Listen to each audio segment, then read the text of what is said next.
What is up, gang? Andrew Cooper here. Coop's Fantasy Football Fiasco. You can find me on Twitter at Coop8Fiasco. This is a Fantasy Alarm production on Better Sports Network, sponsored by FFPC. And today is Friday, baby. Which Monday, we break down the slate, everything that happens. We do a little recap. Now, the fun stuff. We tell you what's going to happen. That's how fantasy football works. Who cares about what happened? Let's talk about what's going to happen. So thank you to the folks who joined us. Scamp, I see you in the chat. Hopefully some people trickling in. But today I have one of my very favorites, dude. A gentleman, a scholar, a dude that always has a good attitude, puts a smile on my face. Let's bring him on in. Mr. Sam Wagman, football guy. Sam, how you doing, buddy?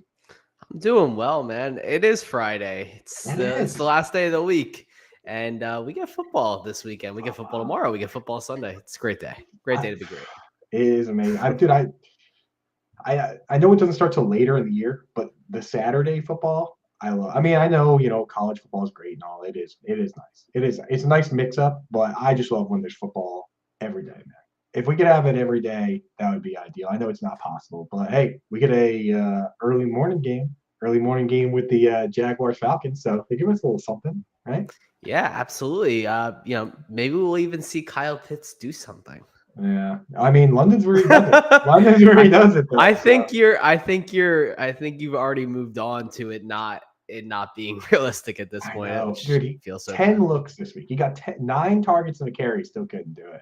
What's up, Ninja Chicken? How are we doing? So the Marcus Smart jersey in the back. If you look closely, there is a little thing of flowers on there. R.I.P. One of my favorite players, but still one of my favorite players. He just doesn't play for my favorite team anymore. What are we gonna do? But here's the thing with the show. People familiar with it know how it works, but what we're doing is we're going through every game. I'm going to ask Sam, I'm going to say, here's the spread, here's the over-under. Is there a bet? Sometimes I watch these shows and they go through and they pick every game. You're not going to pick every game, right? Like that, trying to bet on every single game is a fool's errand. We're looking for specific games that we actually believe in, we trust. So I'm going to ask you, is there a bet, not pick the winner. Okay, Sam? So if you don't think there's a bet on any single game, then say so. Because, I only bet in spots where I truly believe. If you have any prop bets, anything like that, let's do it. So we're going to do that first, and then we're going to talk about the players. Notoriously, on this episode of this show, we never get through this slate. With Corey Parson, I think we did 4 games. So we have yet to get through this slate. Well, last week there was no Brits Blitz, so Dalton Cates and I cheated. The show was like 75 minutes, right? So we're going to try our best to get through them all. Let's get started right now. In the middle, what we're going to do, we're going to stop and draft a little FFPC team, which of course, that's a blast. For those that aren't on FFPC, go to myffpc.com, use promo code Coop, deposit $35 or more. They'll give you $25. And the cool thing about that one is there's no salary. There's no, you've played, right, Sam? Yep. It's like it's a riot, dude. You can put whoever you want in there. The only rule is you can't start 2 guys on the same team, but that kind of prevents stacking. So you couldn't have the Dolphins last week. You could have one Dolphin. So sometimes those games ruin the whole thing. So you go to myffpc, use promo code Coop, get set up with that. We're going to do that in the middle. See you guys checking in now. Hal, what up, dude? Michelle, what's happening? Toronto Dave, shout out Toronto area. Fernando, what's up, baby? How we doing? So let's get right to it. First game, obviously, on the slate, 9:30 my time. You're East Coast or West Coast? I'm East Coast. I'm down in Florida. Straight down the coast from you. That's right. Yeah, so 9:30 is perfect, dude. Sorry, West Coast guys, you're going to have to deal. 9:30, though, for us, dude, one little breakfast game.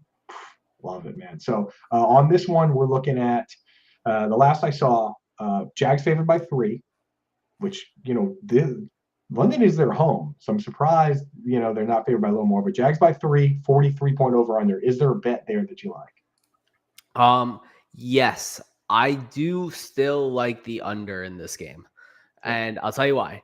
You got 2 really, really underperforming offenses and 2 offenses that can be run heavy if they're efficient. Particularly the Falcons, because we know that's what Arthur Smith loves to do. And we've seen him kind of run all the way through. We haven't seen this passing game really start to take off yet. And the Jaguars aren't a team that are scoring at all. They have one of the worst offensive efficiencies in the league. Trevor Lawrence, I think, is like the 4th worst quarterback by EPA added. this season, just not playing well. It's not that great. So I could see this being a very run heavy game on both sides in London. So the teams are going to be a little bit jet lagged. There's going to be a little bit weird sleep schedules going on over there. We usually see some weird stuff in these London games. It wouldn't shock me if you see a 20-17 type of game, which is why I'm staying far away from the spread. I could see either team winning it. But I would probably take the under. I did take the under 44.5. And now that it's gone down to 43, we got some positive CLV there. Yeah, that's the classic move. The under and the cover, right? With the team that's supposed to win grinds out a game. So I feel that. My boy in the chat, Skinner, he's been on a heater lately. He thinks Jacksonville rolls. So we'll have to see, man. Kyle Pitts, do you think he gets anything done here? I will say real quick on the jet lag front. It's kind of interesting. They just told the Jaguars, they were like, hey, you know what? You play enough games out there. Why don't you just stay out there? So, right, they're going out. For those that You're already threatening to leave. Why don't you just go? Yeah, so for those that don't know, they're going out this week and they're going to stay out there the whole week and then play the Bills. But I think that gives that kind of helps them, right? Because you get acclimated. They'll be on the right time schedule. So I kind of, if you're going to do it, then that's the way to do it, right? Yeah, so if you're looking at week 5 look ahead lines, taking the Jags spread against the Bills, which is currently, let's go all the way down here and see what it is. If I can find it, yes, plus 4.5 against the Bills. I would take plus 4.5 for the Jaguars personally. Yeah. Personally, I don't think the Bills have ever played in London before. So right. Yeah, also they did last year and got whooped on. What are you gonna do? The other side is maybe they spend the whole week eating fish and chips and they'll be all greased up dropping. It could be. I do think there's a chance we see some Kyle Pitts magic here. The Jaguars have not done great against the tight ends this season. They give up the 11th most yards to the tight end this season. So I would like to see Kyle Pitts do something. Remember, this is where he scored his first touchdown. He scored his first touchdown in London before he even scored it in the United States a few years ago. So we could easily see a Kyle Pitts game, and God knows we need one. Yeah, oh my goodness, dude. I thought the last week conditions were perfect, and the targets were there. He got a carry, and then it was nothing. So and then Desmond Ridder overthrew him by 10 yards. Oh, too brutal, man. He also, dude, he looks like he might have some sort of knee or something. He's got a little hitch in his run, I noticed. So whatever, man. Kyle Pitts, you got to start him where you got him, and unless you have two studs, then I guess you can get away with it. Last question on this game: are you worried at all about Tank Bigsby? It was 52 snaps for Etienne. Bigsby only played like 9, but he did vulture the touchdown. Do you think that was timing thing, or is that actually what they want to do? Is Tank Bigsby the goal line back? I think it's timing. He's looked terrible this year. He had that weird play where he completely screwed up a fumble that ended up being a touchdown a few weeks ago. I don't see it with him, and I love Tank Bigsby. I thought he was going to actually carve out a nice role for himself in this offense. I wasn't a huge believer in Travis Etienne, but everything we've seen through 3 weeks kind of tells me that they are moving towards having Etienne be the back. And I would lean towards them getting things figured out offensively, and efficiency-wise, Etienne looks like a monster. Yeah, he does. I mean, you got to be happy with it. It's almost like same with like James Cook, right? Like you're starting James Cook every week. If Latavius Murray and Josh Allen steal a touchdown here or there, who cares, man? Because there's just so many backs that are terrible, So you just got to roll with it. Next game, Rams, Colts. It's Colts +1. Total's 46, so it should be a decent game for fantasy. Is there a bet here? No, not to my knowledge. Like it's very tough because we do get Anthony Richardson back for the Colts. I really would like to. I got to be honest. I would like to bet the Colts. I think they're the better team here. So if you want to take it, I would probably take the Colts. But I'm also kind of skeptical of why the Colts are not favored in this game because I think it's pretty clear they're the better team. Right. Matthew Stafford's he's playing like himself, So that's the thing. He didn't look good last week. Look good last week against the Bengals. He can do that at times. That is still exactly what he does, right? Like, he plays him being himself means every once in a while he just goes out and is like, whatever. There is a dud. Right. So, but I think at any given time, him and Puka, they can pull a Stafford and Cup and make something happen. And on that front, everyone's got to have a take on this. Puka and Tutu Atwell both fantasy relevant. I mean, Puka's obviously wide receiver 1, but Tutu's in the wide receiver 2 range. When Cooper Kupp comes back, what happens? I think they keep their roles for the most part. Something that people have started to point out is the kind of routes that Puka is running versus what Kupp ran. We've seen Puka kind of run in the slot for the most part. Yeah. They're not really using him outside as much as they were in the first week. They've kind of started to move him a little bit more inside and let him kind of run those crossers and slants over the middle of the field. I do think we're going to see Kupp run his normal route schedule when he gets back. And I think Atwell is just completely separate from the both of them. I think he has his own role as kind of the flanker of this team. He's going to be kind of a downfield for them. I could see all three of them retaining their roles, and then you really start to wonder whether Stafford can kind of put up some crazy, crazy numbers. Right, exactly. Like he could put up some QB1 numbers in many weeks. Yeah, and on most teams, what you have is you have you have 3 wide receivers, and then for 2 wide receiver sets, 1 comes out. That's true for virtually every team. With some teams, you have a guy like Kupp or Godwin or Keenan Allen that plays the slot for 3 wide, that moves outside for 2 wide. Some teams, like the Bengals, you have T. Higgins and Jamar Chase on the outside, and Tyler Boyd plays the slot, and then he comes out of the game.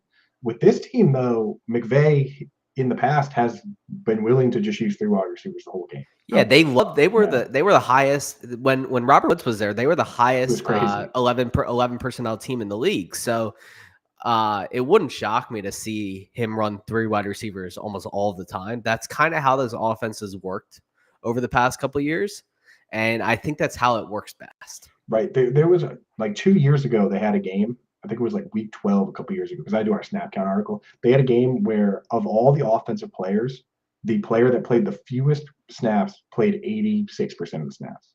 And all the wide receivers all played 97. The tight end played like 95. And it was the running back that just like came up for a couple plays. Like McVay, Ron Rivera at times, these coaches are just willing to use the same 11 guys. So on the flip side, Josh, so right now, speaking of that exact setup, you have Michael Pittman plays every single play. They played 84 plays last week. He played 84. Which is insanity, right? Like 84 NFL plays. Like, imagine a nap the next day that you take. Alec Pierce also played 81. And then Josh Downs is the guy, the odd man out. He comes out for 2 wide, but he's been more productive than Alec Pierce. So do you think that flips at any point? And even if it doesn't flip, are you down with the Downs? Are you down with the get downs? Yeah, I love Josh Downs. Was my favorite rookie this year.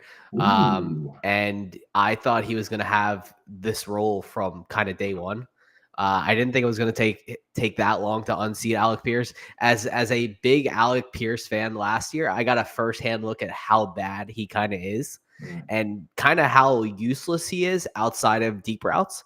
That's literally kind of all the only targets that he's really getting right now. His ADOT is 22.4. That's what it was last week.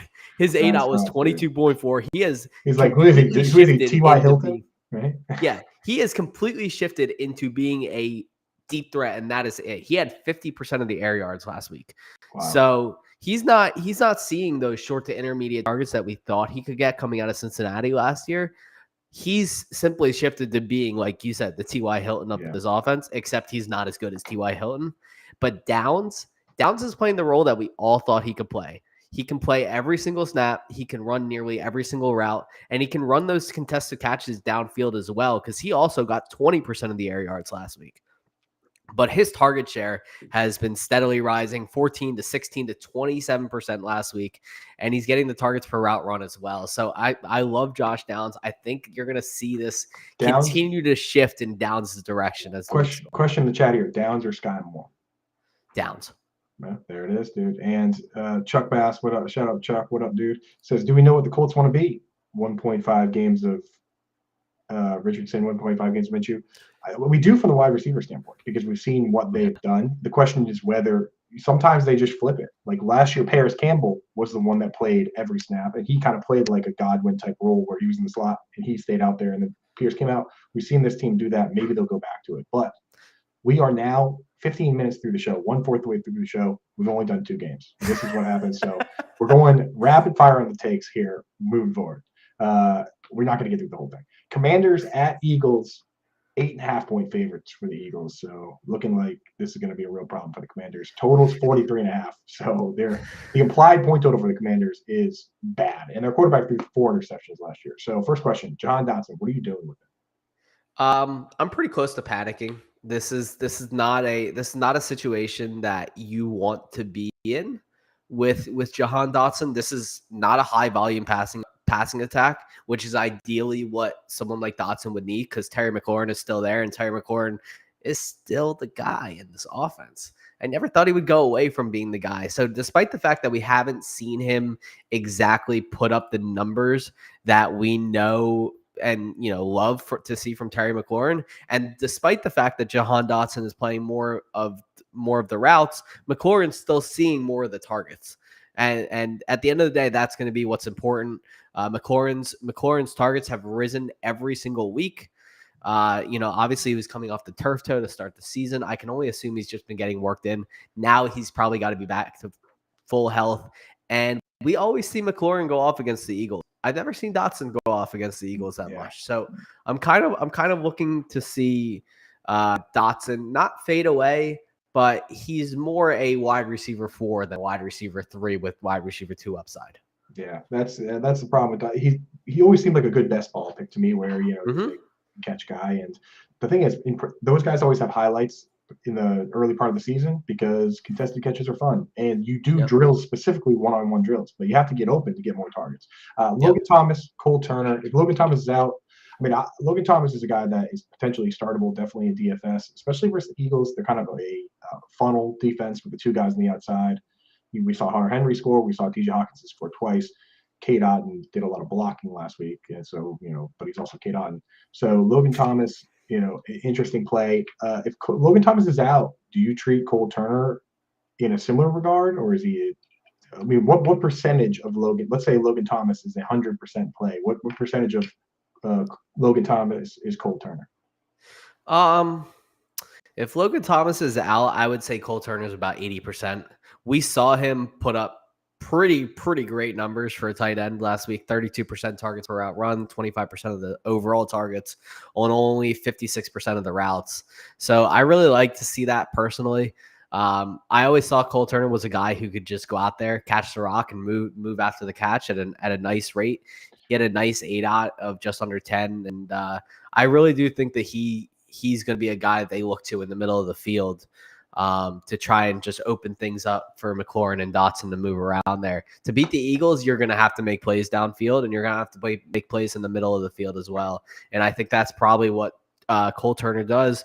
I remember last year when the Commanders played the Eagles, John Bates had a couple of those catches to kind of open up the middle of the field against us.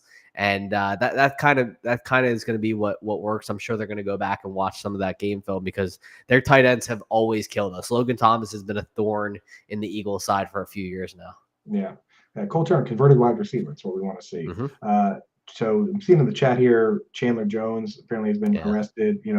I just hope that he gets the help he needs. Clearly, he's been struggling with some mental health stuff. So hopefully everything's okay, that nothing that, this whole situation is nothing that crazy that's happened, and hopefully he gets the help he needs, because clearly he's having a bit of a breakdown. So hopefully somebody helps him out. But let me know if we get any details on that in the chat.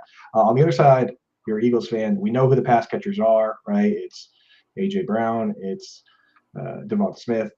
Dallas Goedert is essentially handcuff plus. He's a standalone value that you could start in your lineup, and if anything happens to a wide receiver, now he has difference-making upside. What's your take on Swift versus Gainwell, though? What's my take on Swift or Smith? Swift versus Gainwell. Smith, AJ Brown, Smith, you're starting him.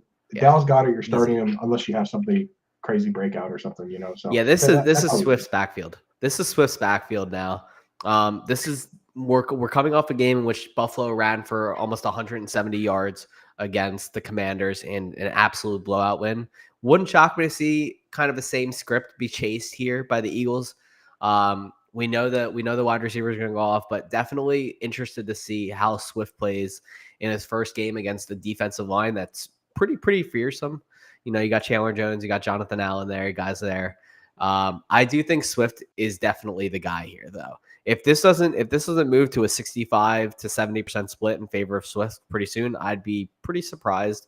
Gainwell's going to stay in and be that change of pace guy on a weekly basis because they don't want to go to Swift entirely. You know, they're definitely noting his injury history in the back of their minds, but they're also noting how explosive he can be and, you know, where, you know, yards after contact forced.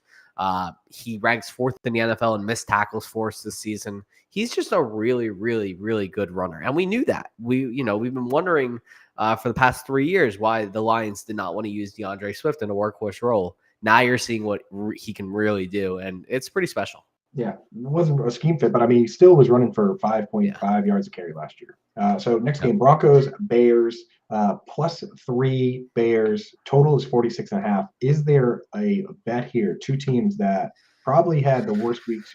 It's crazy that it was like the Bears had such a crazy bad week all week long, and the game was obviously bad, but then the Broncos were like, hold my beer, and lost by 50 points. So, I mean, which coming out of those, and here's the thing, folks, Broncos D is still on the table for me because they're a good defense. They got Justin Simmons back. These guys are professionals, man. You have a bad day of work, you don't take your ball and go home. You go back to work, right? They're not going to break up the band. Like, you can't just be like, oh man, season's over now. Like they're Justin Simmons himself already said, hey, you know what? Fresh slate, new week. So I'm still starting Broncos D, but in this game, is there a bet to be had?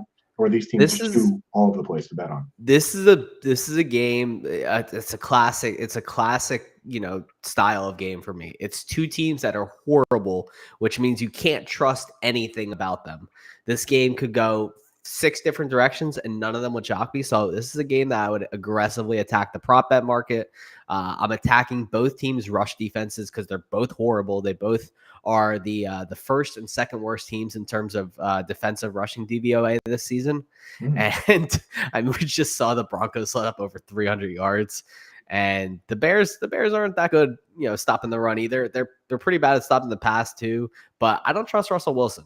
So I will be attacking for sure with the Bears running backs. I like Roschon Johnson over 31.5. It's kind of juiced up now. It's at -140, but I still kind of like it. You can kind of buy that up to around 34, 35, and it's a good number. Khalil Herbert's sitting at 40.5. If you think he continues to have a strong snap share, I would roll with him. He can have that breakout. Remember, he still led the NFL in rush yards over expectation last year, so he's still good at football.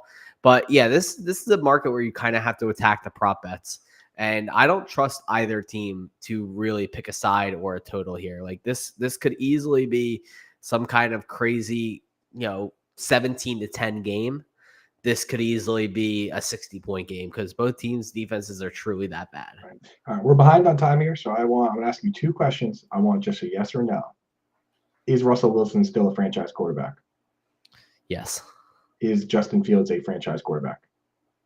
To be determined. Ooh, you got a yes or no? Yes or no?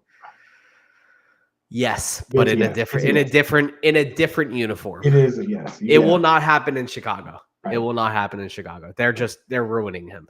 I know, man. They got to just let him run at this point. And Luke Getsy, when he was with Mississippi State, their quarterback ran like 200 times. Just go back to what you were doing last year. I don't understand. They brought back design runs last week, but I just don't understand why you're not dialing up like 10 plus design runs a week for him. Because it's all Ryan Poles' fault because he went out and he let Allen Robinson leave and canceled that comp pick by signing Byron Pringle, and then he traded what ended up being a first-round pick for Chase Claypool, and then he traded the first overall pick for DJ Moore, and he's saying, you have to throw it or I will be fired. That's what he's saying. So that's what's going on, Sam. It's pretty obvious that this guy is going to go sweating bullets because he went and got all these pass catchers and the quarterbacks. Yeah. They're calling pass plays too, Sam. They did it last year and this year. They've called 114 pass plays, and he's only thrown it 88 times. To put that in perspective, the Broncos' Tua has 107 dropbacks, and he's thrown 103 passes. Because when they call pass plays, the quarterback passes the football on some of the other teams. On this Bears team, you call the pass play, and you don't know if he's going to throw it or not, right? Like he's going to run around, he's going to act. He's going to throw it away, which doesn't count as an attempt. When you look at Pro Football Focus, it's like the dude has like no attempts some games, right? Yeah. He's running around and the pass blocking hasn't been good. The pass blocking has not been good either. And they've just put their left tackle on IR, so it's not going to get any better. Buccaneers, Saints, -3.5. Total is 40. Mike Evans, Marshawn Lattimore, are we going to get another fist fight? Is this like Cortland? It's like Cortland Finnegan and Andre Johnson all over again. Every week they get out there and they're like, it's like a hockey game. They just get out there and they're like, you want to go? Yeah, okay, let's go. You know? This is kind of a game where I would probably stay away. It's one of those games that you're kind of just looking to see if you can attack something live, but there's nothing that I really love about this game on either side. I would probably lean towards the Saints at -3.5 because I think they're the better team. But then again, Jameis Winston scares the crap out of me. So again, none of this tells me anything. The lines tell me that it's a close game, probably low scoring. Right. That's what this tells me. This tells me that it's either a blowout or it's a really low scoring game. Yeah, I mean, historically, even when Mike Evans doesn't get kicked out of the game, they lean into Chris Godwin in this matchup just because Marshawn Lattimore. The reason they fight is Marshawn Lattimore is a tough matchup for Mike Evans. He's a good corner, so it's a tough matchup. So Chris Godwin is a guy I'm getting in wherever I have him. You probably were already starting him. Alvin Kamara, everywhere I have him, I'm starting. There is not one roster that I have Alvin Kamara on, which is a lot of them, where he is on my bench because I just waited 3 weeks to start him, and he's Alvin Kamara. So, and he was on pace last year. He was on pace for 1,500 yards and 65 receptions. It's like, what more do we want in this world? You know? So I'm in on Kamara. I think you can attack Godwin's prop over 52.5. I think you can probably attack Rachaad White's. I would attack Rachaad White unders any week I possibly can.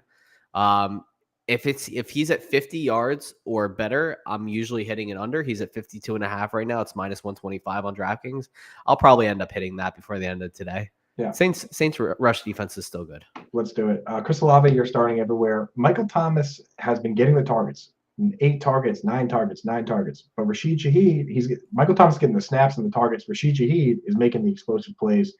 Do you think they just keep it the way it is, or at any point did they say, "Hey, you know what? We got to get Rashid more snaps"? When they put him on the field, he scores big plays. When they don't put him on the field, he just comes out and returns a punt or a kick, and he's like, "See, like he's kind of forcing his way on." So I don't know. I'm a big Michael Thomas guy. Do you think at any point it shifts and they actually just say, "Hey, you know what? This kid's too special.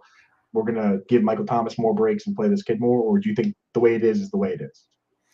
I think right now it's the way it is the way it is. I don't think Dennis Allen is that kind of innovative coach where he's going to look to introduce a kind of a new paradigm in the fact that you finally have Michael Thomas healthy. I think people have just been clamoring for him to play all this time, so I think they're probably going to keep it how it is right now. Nice. We're at the halfway point, or just about, and we're like 6 games in, so not on. That's not terrible. We still got to make an FFPC team. So Sam, all right. Ravens at Browns -2.5. Total is 40. The 2.5 obviously in favor of the home team Browns, but this could be a dust up, man. What are your thoughts on the receivers for the Ravens? The thing with a guy like Mark Andrews is this is a terrible matchup for him. This defense is good. Last week, Myles Garrett was going so crazy that the Titans held Chig Okonkwo, who's not a big player. He's not a big blocker. They made him block on 6 pass plays. He's never blocked on more than 3. They literally just said, "Hey, you know what? This guy is such a menace. You have to stay in." They don't really do that with Mark Andrews. Even with this defense, how far can you even move Mark Andrews down in the rankings? 5, 10 and 5, right? It's like you just start him. So we don't really need to discuss Mark Andrews. But with the wide receivers, where are you at? Zay Flowers, low A dot, but high target share guy. Rashad Bateman kind of looking wishy-washy. Nelson Aguilar is Nelson Aguilar. Is there what's there for you? Is there a DFS play? Is there a bet? Is there an ad? Is there a trade target? Yeah, I'm actually taking unders on all of these players right now. Oh, nice. For me, it's just the fact that Cleveland's defense is producing at an absolute historic rate right now. And I don't know what we're going to see. I will note that I don't know if you saw it before the show. Deshaun Watson threw one pass and then walked over to a trainer. Dorian Thompson-Robinson's being prepped to possibly start. It wouldn't shock me to see him get the start over Deshaun Watson. Oh boy, that would we be have a because he looked so possible good in preseason. yeah. That would be such a We have nightmare a for the possible Browns. Marlon Humphrey coming back. Marcus Williams will be back. This is probably an under game for me. So, if I had to lean anything, it's probably the under here. I would look to get it before we get a ruling on Deshaun Watson. It's currently under 39.5. So this line, by the way, this line is actively falling. It's crashing. I It's at put in 1.5 40. now. I put in 40 at it's 1.5 now. I did the show sheet. I updated it. Sam, when did I do it? Like 20 minutes before the show. I updated everything, and the line was 40, and now it's 39. Like it's it's crashing. To me, that says Deshaun Watson is not going to get the start here. You're going to have Dorian Thompson-Robinson here. You're going up against the Ravens are all going up against a really good Cleveland Browns defense in a year where you haven't seen the Ravens so-called explosive pass offense be utilized yet. One bet on it happening this week. So I'm on the Ravens. I'm on the Ravens money line to win this game because I don't think Dorian Thompson-Robinson is going to be ready for a gritty divisional showdown. So that would be my bet. Oh my God. While you were saying all that, I went over to my Scott Fishbowl league to check on Dorian Thompson-Robinson, and Mike Fiala already added him. That absolute rat, dude.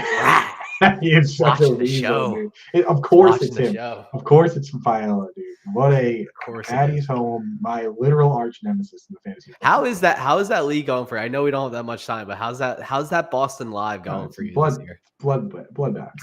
Yeah, I feel that. Yeah, it's all over the place, dude. DeWiz, Dan Wisner, is his first time. He came out to live show. He's in first place, dude. But Fiala is also 6-0.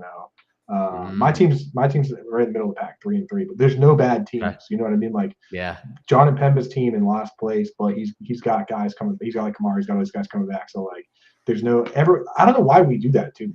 We're all like, oh yeah. Like Mike hit me up. He's like, here's the division we're joining. Like, and me and Bob Gilchrist, and we're all getting the same division. And then we get there, and I'm like, oh, none of us are going to win this. You know that, right? Because like we're just stepping on each other's toes. It's the stupidest thing. But it is so much fun going to the draft and talking trash. Yeah. But yeah, it's like nobody coming out of our, it's Matt Hicks, Dave Wright, Zach Reed, John and Pemba. Yeah, it's like a murder. It's like a murder.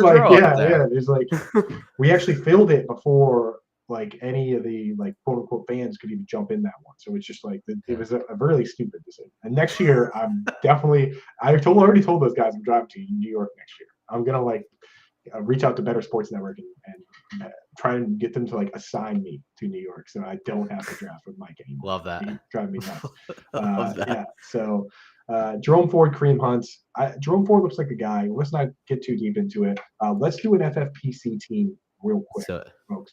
So this is the weekly platform. I still do the other ones, but I go to FFPC, myffpc.com. Use promo code Coop right now over there. And first-time depositors, you deposit 35 or more, they'll give you 25.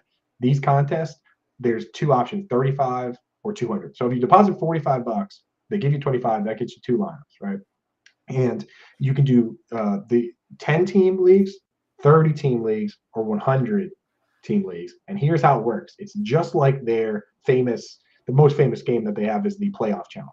In the playoff challenge, you build your team, and you can only pick one player from each team. There's so much strategy in the playoff version because that's your team the whole time. This one is just each week, so you can build these like colossal, crazy lineups based on matchups and whatever you want to do. And there's no salary cap, which I love because so many like last night I had to take. I had David Montgomery as my captain. I could have won. He had 3 touchdowns, but I had to take Romeo Doubs out of my lineup to make it work. And the lineup that won had David Montgomery and Romeo Doubs. It's like, forget that stuff. No salary. You pick any players you want. You just can't pick 2 guys from the same team. So we're going to do one now. The team name, of course, is Swag Fiasco for my boy Swagman and Coop Fiasco, which, I mean, love it. Already off to a strong start with the name. So I'm going to let you go first with the quarterback. Let's get a quarterback in there. It's got to be. Ideally, I like starting quarterbacks where it's like they don't have like one like featured number one guy. They kind of spread the ball out. It's worked well for me in this because then I don't have to worry about like, oh, if I use Kirk Cousins, now I can't use Justin Jefferson. And so, what are your thoughts? What's a good shootout potential game where we're going to have a QB that or rushing quarterbacks, of course, is like the cheat code as well. All right. So you might think I'm absolutely nuts here, but what if we go? We have to do with something. Anthony Richardson this week. No, let's absolutely 100% do it. I love it. They said that when they already said that they're not changing how they use him at all, right? So what if he scores 2 rushing touchdowns? And the thing is, these are really tough because everyone's teams are loaded. Last week, Dalton Cates and I picked one that had Devontae Adams and Kenneth Walker scored 2 touchdowns, and we had Keenan Allen, and like it was crazy. We had all these guys, but just Kyle Pitts. We had Kyle Pitts instead of somebody else, and we didn't win. So we got to go. Like the thinking is that like, of course you have the rushing upside with Richardson. He can do that, but he also can throw. He also has thrown the ball like honestly not terribly so far through 1.5 games.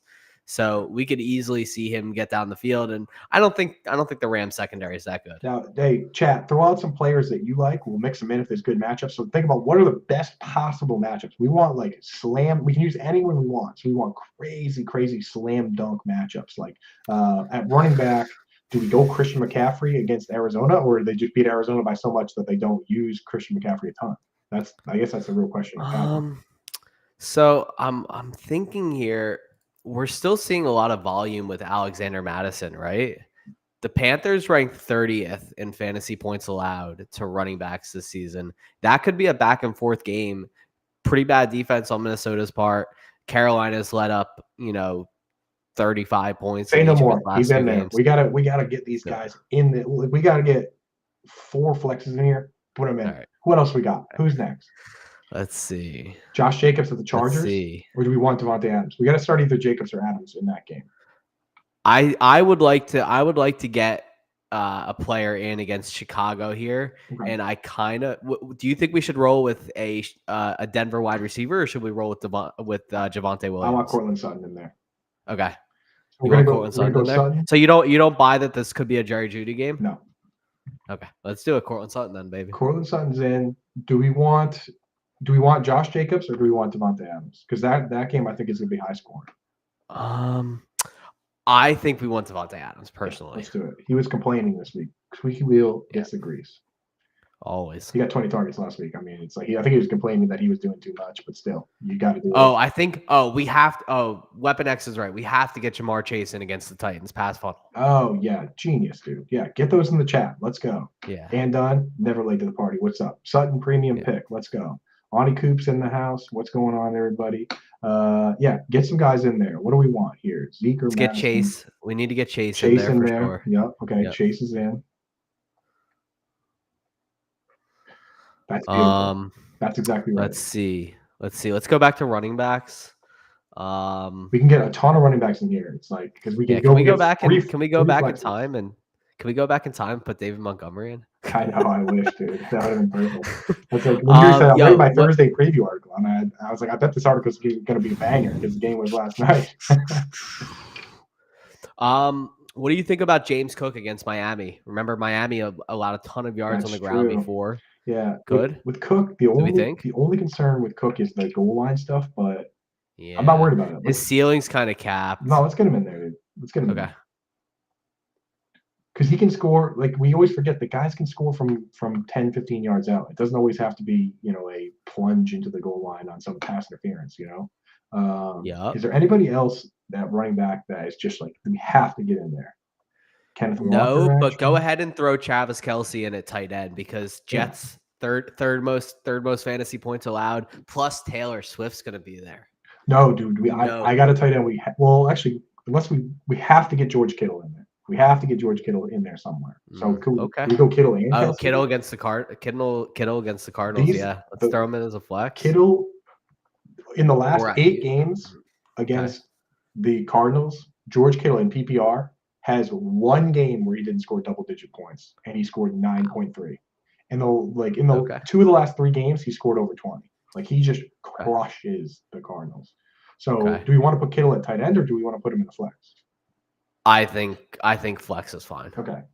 I think flex is fine because I think no matter what, any game that Taylor Swift's at, Travis Kelce's going to score a touchdown. You know what I'm going to do? I'm going to feel a lot better if we put Kittle at tight end and Kelce at the flex because Kelce's a wide receiver. Personally, mentally that feels right. Let's do it. Okay. I do love Olave in this matchup against Tampa Bay in a matchup where AJ Brown just mutilated the Tampa Bay Bucs. Yep. Our last flex spot is going to be a Dolphins player. Got to have somebody on the Dolphins. Is it just Tyreek Hill, or is it Jalen Waddle? I mean, Waddle coming off concussion, but Waddle's also like seeing like 5.3 yards per route run in games against Buffalo last year. It's kind of wild. I think either of them is fine. It's up to you. Tyreek Hill. He's just so good. He's so good. You have to have him in there. Now we need. So there's 2 versions of this, Slim and Classic. I did the Classic one. The only difference is one of them you need a kicker and defense, one of them you don't. Figured, you know what, we're fantasy analysts. Let's get a little bit, whatever edge we can get. So high scoring games. Let's see. How about maybe Jake Elliott against Washington? We don't have any Eagles in there. Yeah, let's do it. Washington Eagles defense against Washington. Let's do the defense. I like Eagles defense against Washington a lot better. Yeah. That the offensive line can be really manipulated for Washington. Yeah. I think Buffalo murked them last week against that. Chat wants Tyler Bass. We have James Cook in the We have a Buffalo. We have a Buffalo player already. Moody. We have George Kittle, so we can't use Moody.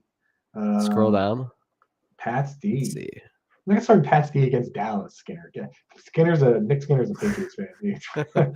It's delusional. Well, aren't we all? We already have one Pats fan in here, and I'm talking to him. That's unfortunately. Right, how about Jason Myers? How about Eddie Pinheiro? We've seen him make some field goals. Yeah, against there it is. There's a line. Yeah, I've seen Jason Myers miss too many field goals in the last 2 weeks. He missed 2 last week. I don't want him. I like Pinheiro. I just love looking at these lineups, man. Like, forget the other formats, dude. We have Tyreek Hill, Travis Kelce, Chris Olave, Jamar Chase, Devontae Adams, and then we have Anthony Richardson, one of the most fun plays you can do, and everyone's going to be going chalk with McCaffrey. They might even, we might not get the full workload. We're going with Cook, Madison. We're mixing it up a little. We're going with volume here. We're relying on some volume. Falling into the end zone is all we need to see. I love it. We're in there. So, guys, if you want to play this, it's awesome. Go over to myffpc.com.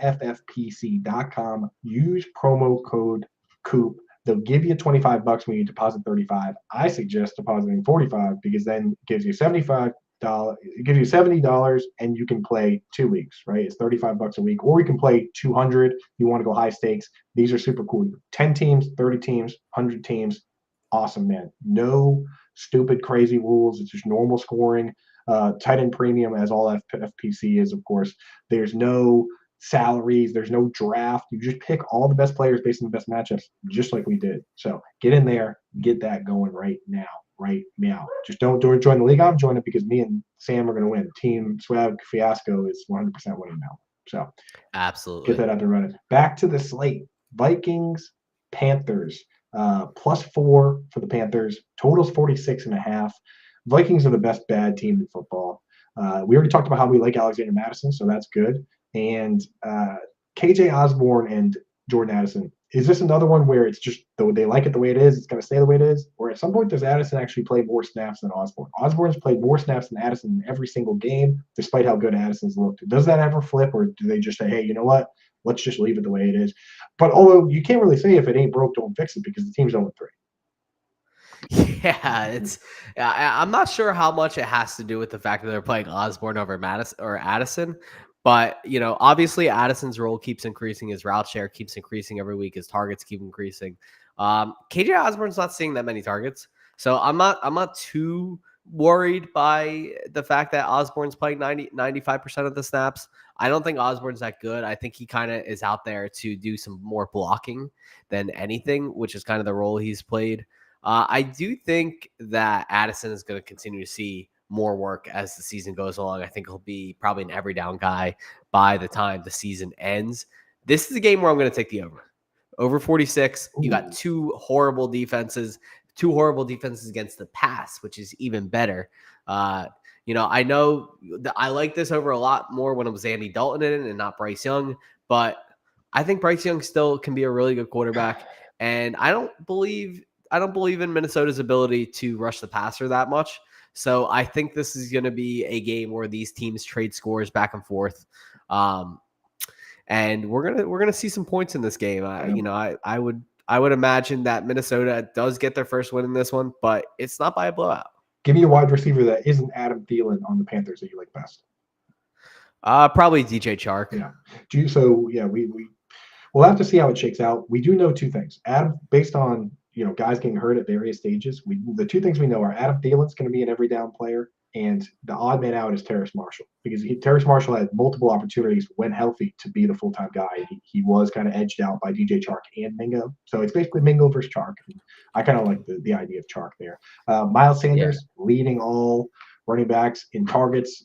It's going to boil down to what the rest of the team does. What are you going to do? Yep.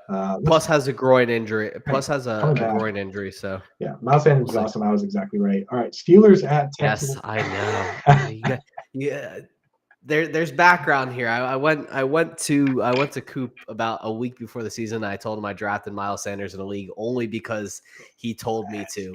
I've been a vehement Miles Sanders denier as a 3 years. Eagles fan. You have the right. Yes, you have the right. That's because I've watched him. Yes, that's because I watched him. I know, and I know what he is.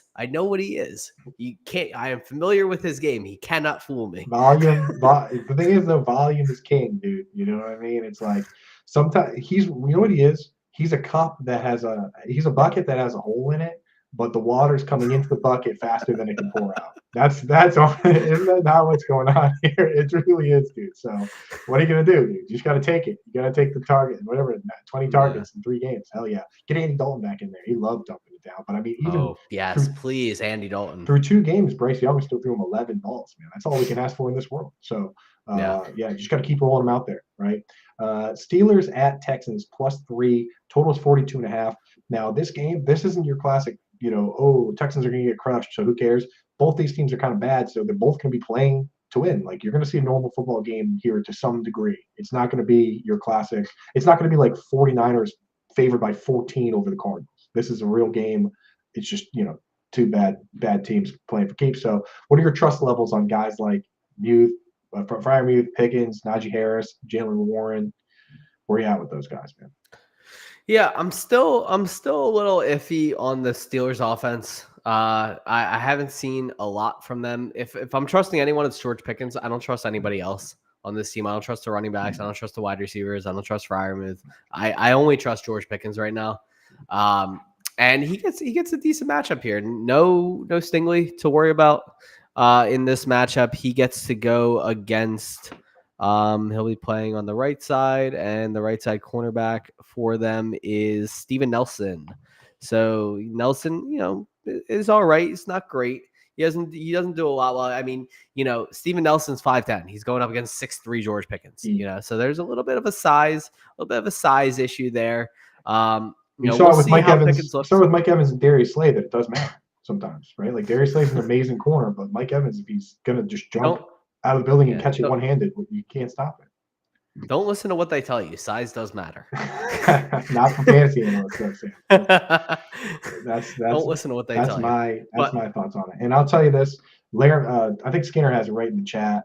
Pass rush for Pitt is strong. Laramie Tunsil did not practice again today. If you don't practice on Friday, you're done. You're not playing, right?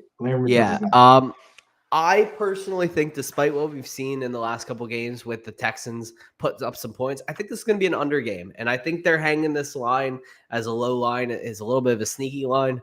I think this could easily be, a 20-17 game. Again, another tight game here. This doesn't tell me it's going to be, a large spread between these two teams. I think the talent differential is a lot closer than people think. I think this line should probably be Pittsburgh -1.5, not -3. So if you had to ask me, I would take the Texans, but I'm going to stay away from the spread and I'm going to take the under.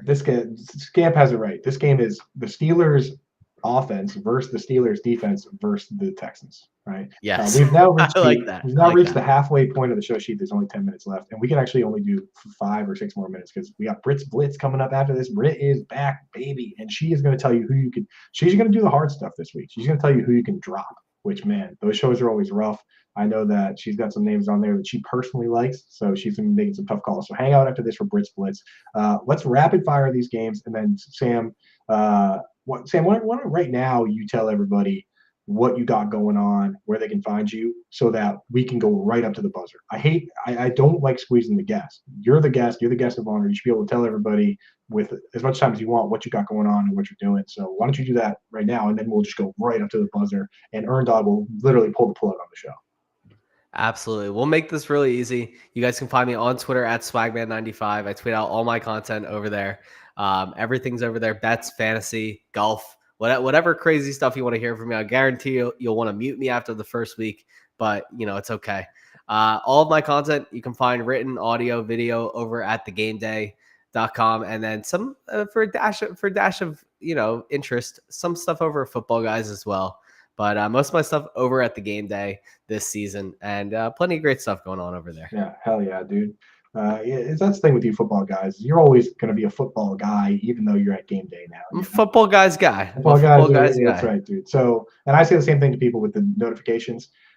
Put the notifications on for me, but don't put them on for replies as well. You can choose. If you put on the replies, you're just going to see me just burying my own followers. So you don't want to see that. So Dolphins at Bills. Dolphins are a juggernaut. You're starting all the wide receivers. You can't start a tight end. Even with Durham Smythe right now, he's banged up and wasn't really a good option. Are you starting Devin A-Chan is what the pronunciation. Dustin, our pronunciation expert, has done extensive research to find the correct pronunciation. It is A-Chan, everybody. Whether you like it or not, I prefer A-Chain. Sounds awesome. A-Chain, but it's A-Chain. A-Chain. Right? A-Chain sounds way better, but it's A-Chain, so we're gonna call it, give him the correct pronunciation. Are you willing to start him this week, or where you at? I'm willing to start him this week. I think, look, Mostert is played really well, but Mostert is Mostert. At the end of the day, the most hurt. We cannot. Again, I am familiar with his game. You cannot fool me. Mostert's bound to fall victim to that injury bug at some point, sooner or later, because it always happens every season. Jeff Wilson, same way. Yeah. Neither of these guys are reliable. Right now, we got this shiny new toy. I'm sure. 3 minutes here. Bills. Dalton Kincaid. Bills. Is he breaking out? Bills. Yes or no? Bills. Yes or no? What? Dalton Kincaid breakout. No. Okay. Bengals. Damn, that hurts. Bengals. +2. I know. +2.5. I know it does. Total 40.5. We know all the main characters. Take the Bengals -2.5. Boom. Take Bengals 2.5, everybody out there. We know the main characters on the Bengals, so we don't really need to talk about it. Joe Mixon, I mean, even against one of the best rushing defenses in the league, who the hell else do you have? If you have volume. If you have a ton of volume. Yeah, exactly. If you have a ton of crazy good running backs, go ahead and bench Mixon. You don't really have to think too much about it, but I'm starting to remember where I got him. Derrick Henry, is he still the king? Yes or no? No. Ooh, honestly, we've seen it. Can you start DeAndre Hopkins or Burks? No. There you go. 4 o'clock games. Raiders at Chargers. Jacoby Myers locked in. Yes or no? Yes. Yes, agreed. I love that, dude. Adams, you start him. Jacobs, you start him. Everybody else, dust. On the Chargers, give me are you Palmer guy or QJ guy? QJ. Yeah. You don't play to be safe in this game. You play to win this game. Yeah, honestly, man, the thing is, the way I look at it, I started to look at it is that Palmer, we saw what he was last year. He was just okay, right? You almost don't have – it's either you have no fantasy asset or QJ's a guy. Joshua Kelly is so good, right? That he's so bad. So he's sandbagging us, right? He's saving it. No, he sucks. Tight ends, I don't even want to talk about them. I've written extensively on these tight ends, so go check that out. Cardinals at 49ers. Spread's like what, 15 now? 14? 14. I can't do it, dude. Hold your nose. Take the double-digit spread with the 49ers. Root for the Cardinals. Move on. Rondale Moore or Michael Wilson if you had to pick one. Rondale Moore. Yeah, because you know what the difference? I was a Michael Wilson guy the whole time, but if Rondale Moore is going to get a couple carries each week, now we're talking like 2020 Curtis Samuel, right? Wide back. Dude. The 2020, if you look at Curtis Samuel and Chase Claypool, the difference between all the wide receiver 3s and them being a wide receiver 2 was just a couple extra carries. So yeah, give it to me. George Kittle is in the Smashatorium. We already talked about that. Elijah. I mean, this is the game where if you're ever gonna have Elijah Mitchell have some sort of standalone value, it's games like this where they're expected to steamroll. Patriots at Cowboys. Zeke revenge game meaningful at all? Yes or no?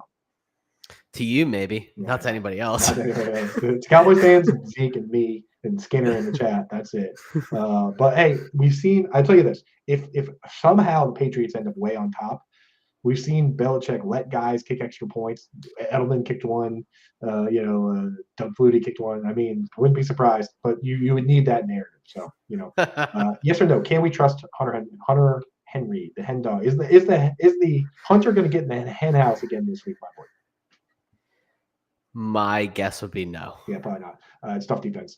Jake Ferguson is a fraud. I've covered that myself. No, I went way in on that. Is Dak Prescott bad? Yes or no?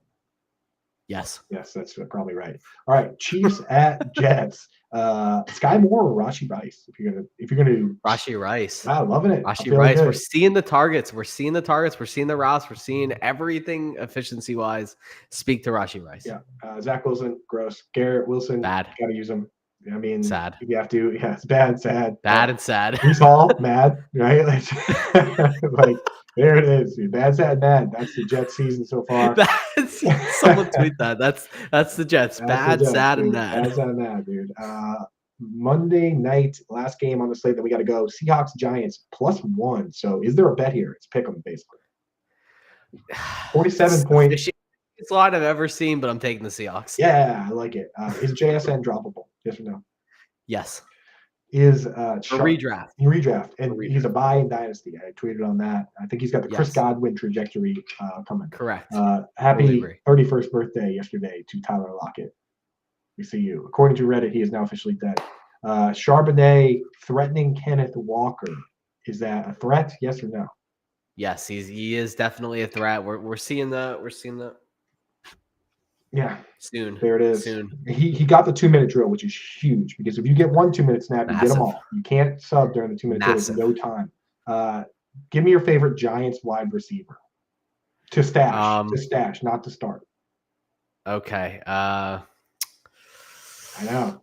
You have to pick. Who are they drafting next year? Pick one. Jalen Hyatt, Wanda Robinson, Paris Campbell. Jalen Hyatt. Good. Darren Waller a thing? Yes or no? Not plus matchups. Plus matchups only. There you go. All right, everybody. That's been the show. Make sure you hang tight. Brit's Blitz coming up right after this. The return of the legendary Britt Flynn, and she's going to tell you who you can drop in your leagues. Very tough stuff. Bad, sad, mad stuff coming up on that show, but it's very important stuff. So make sure you hang for that. Sam, thank you very much. You're the man. We're going to have you back on soon, dude. So thank you, man. Absolutely. All right. Awesome, everybody. Thanks for hanging out. Have a good weekend. Stay tuned for Brit after this.